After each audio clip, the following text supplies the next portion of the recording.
Дръпни му задницата, задницата.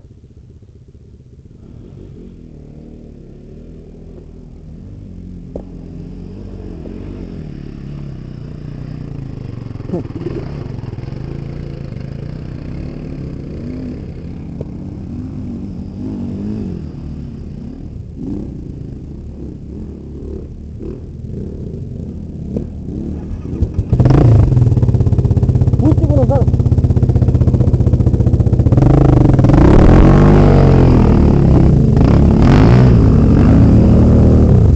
Пусти го назад.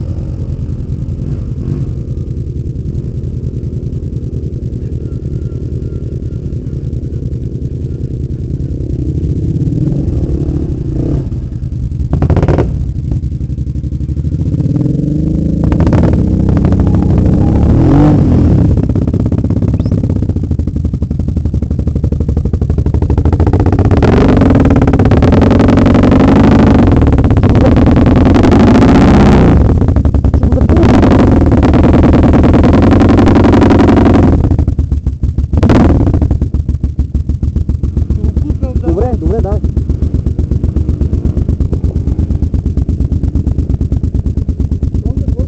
Давай.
И аз бях от 10, ама от лево трябва. По-добре от 10. По-добре по-стреля така да минеш.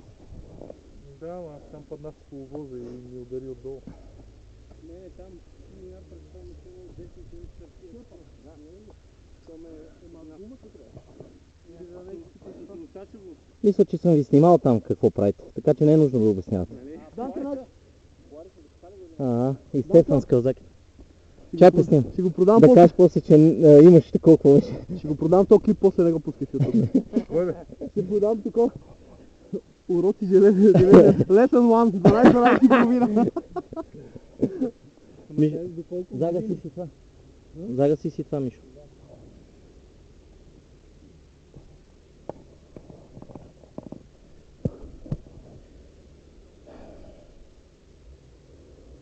Някаква борба става долу. Това е по-прямо с полари страна. Не, колко сте изкопали, гледай. Тук преди нещо беше ръб. Тук преди излез скок. Аз даже не знам. То и аз са извинам. Не, там като... Да, с зъпе. Много ми се пързаля по скалите. Ти да не мислиш, че не ми се пързаля и моето, бе. Аз Даже тука... скалите по-държи, отколкото как стъпим на скалите и то спира. Ти нямаш никаква гума, брат. Кой няма, бе? Кой няма, бе? Мишо ли, бе? Мишо, гума му не трябва, бе! Много са добри. Много са добри. Вие е беката. Ема беката, ема ти си добра, не, мега хубаво ме гледаш. 350-ката. Много е мек. По-добра от Razer двойката, ческам. Да, тя същата шарка, ама е по-хубава. Няма изкарано много. Тук няма изкарано много обаче. по камъняци. Хубаво да, ти ги сменяш на половин година, няма проблемите с 200 лева. Е, повече ако сега не смееш. Колко стои и колко лева беше? Абе, какво направих тия долу? Аз ще спрем да снимам. Маргел има тайка си. Да, 230 стотка. Имаш трейдера толкова Не. 180 лева ги взимах. 180 от Билян. Да, Кристо 2, да, Борян. Абе, какво стана те? Какво правят долу? Не ми ги дават на лили на тунела 219 лева. Бал съм ги, няма